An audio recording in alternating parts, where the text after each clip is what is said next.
Hello children, welcome back to the next session.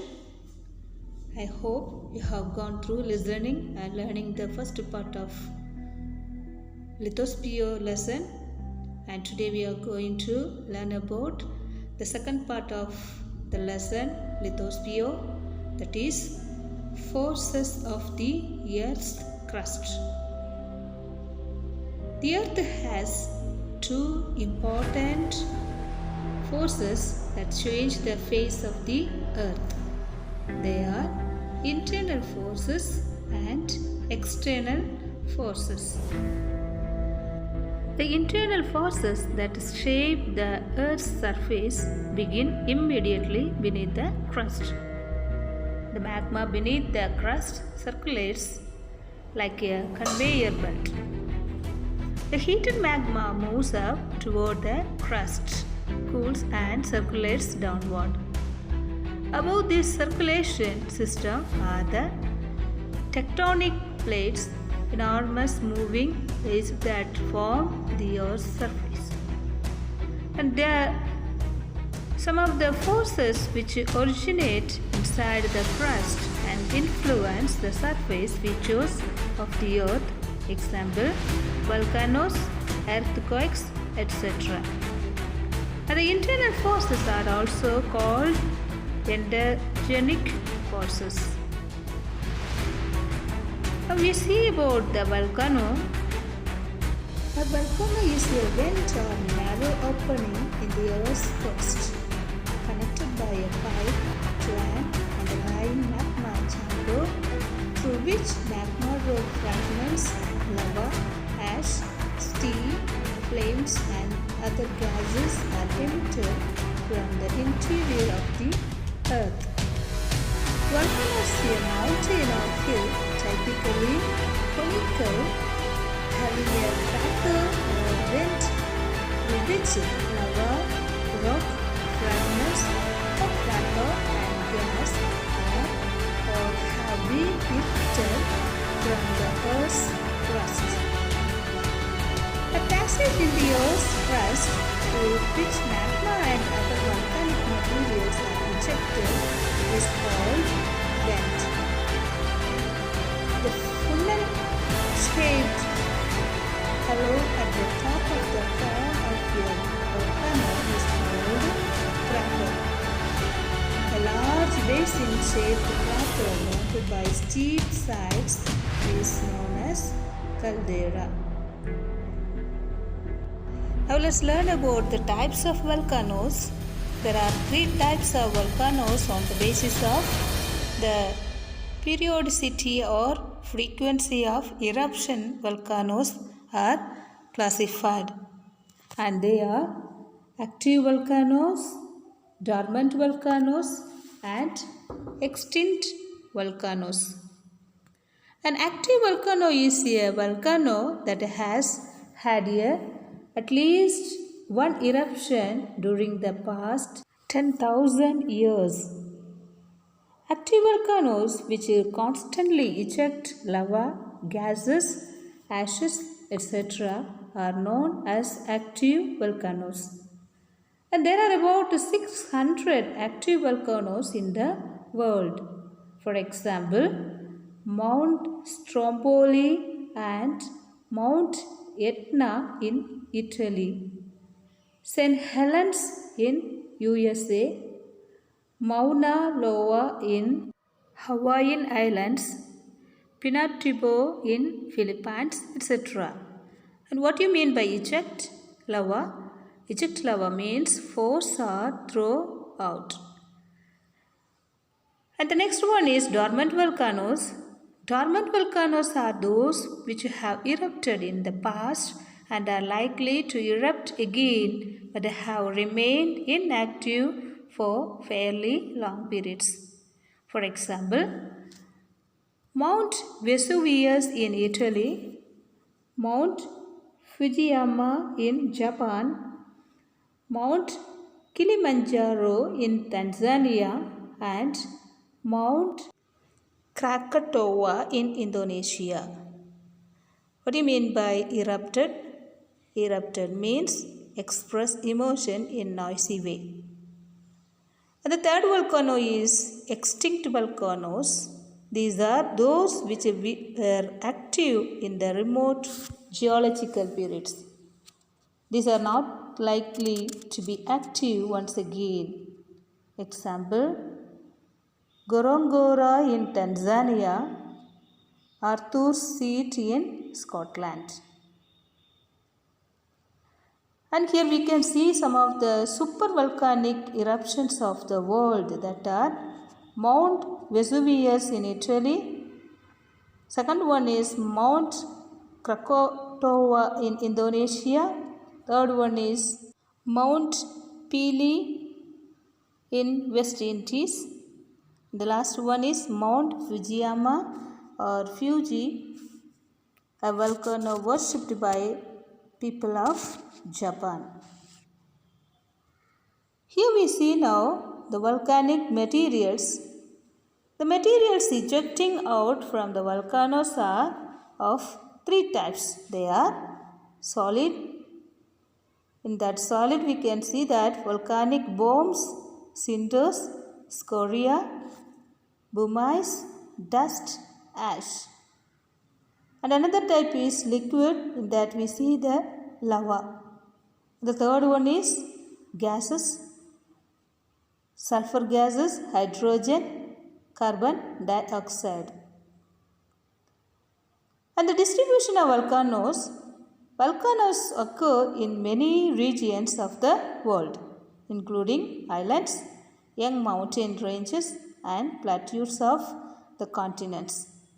Most important regions are the Circum-Pacific Belt or Pacific Ring or Fire. Coastal margins of the Pacific Ocean consisting of Philippines, Japan, USA, Central America, South America, etc. The second one is Mid-Atlantic Belt, Island, West Indies. The third one is Mid-Continental Belt in Italy, Spain, France, Greece, Turkey, etc. And the last one is important islands you can see in Hawaii and Indonesia. Children, are you following me? Next we are going to learn about the earthquakes. Earthquake is a shock or series of shocks or tremors due to a sudden movement of crustal rocks generated within the crust or mantle.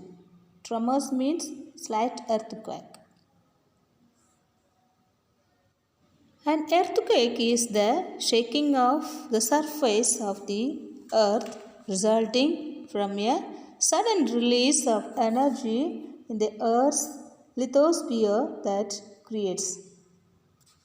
The point of origin of the earthquake in the earth's crust is called the seismic focus or hypocenter. The point on the earth's surface vertically above the seismic focus is called the epicenter. And the scientific study of earthquake is called seismology. The origin time, velocity and direction of seismic waves are recorded by an instrument which is known as seismograph. Earthquakes are usually caused when rock underground suddenly breaks along a fault. The sudden release of energy causes the seismic waves that make the ground shake. When two blocks of rock or two plates are rubbing against each other, they stick a little. They don't just slide smoothly, the rocks catch on each other.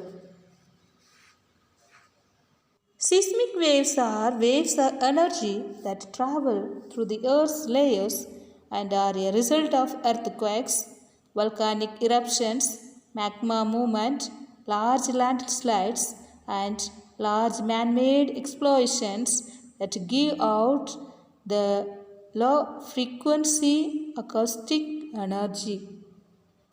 As we are learning about the causes of earthquakes, plate tectonics.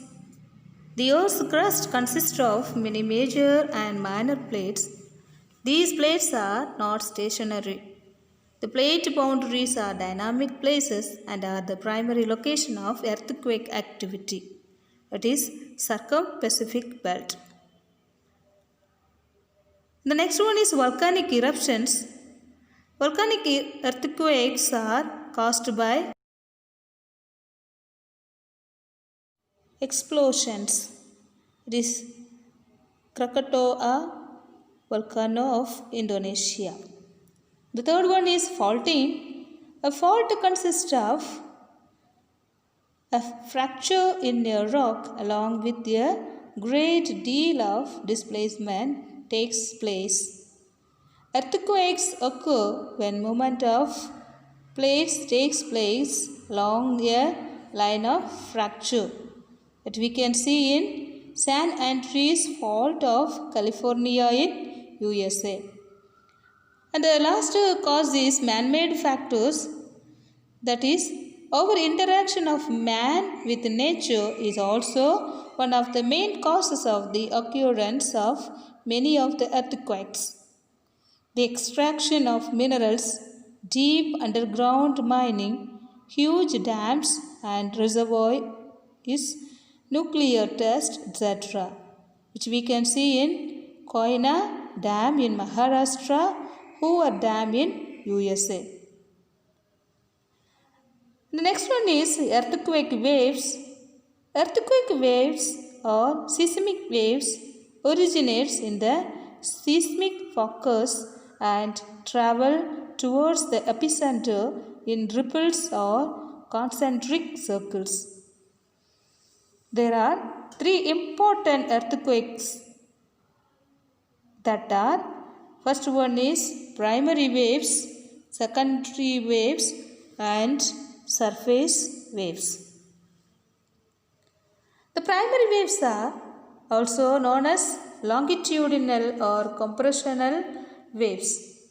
These are the fastest earthquake waves and the first waves to reach the surface. They can pass through solid, liquid and gaseous matters. And the secondary waves are also known as transverse or distortional waves. These waves cannot pass through liquids. They reach the epicenter after the primary waves. And the third one is surface waves, which is also called long waves. And they are the lowest earthquake waves but are responsible for the highest destruction on the surface of the earth. And by using Richter scale, we can record the magnitude and intensity of earthquake. The earthquakes are very dangerous and very destructive. They cause large-scale deaths, loss to property, landslides, flash floods, damage to bridges, roads, railway lines, etc. The next one we are going to learn about tsunami. We have heard of tsunami and we have learned about tsunami in the last classes. That is in 7th standard we about hearing the word tsunami. So tsunami is a large sea wave occasionally experienced along the coast of Japan and in other regions caused by an underwater earthquake. In Japanese language, tsunami means harbor waves. Children, are you following the lesson? The continuation of the lesson will be in the next session. Thank you. Have a beautiful day.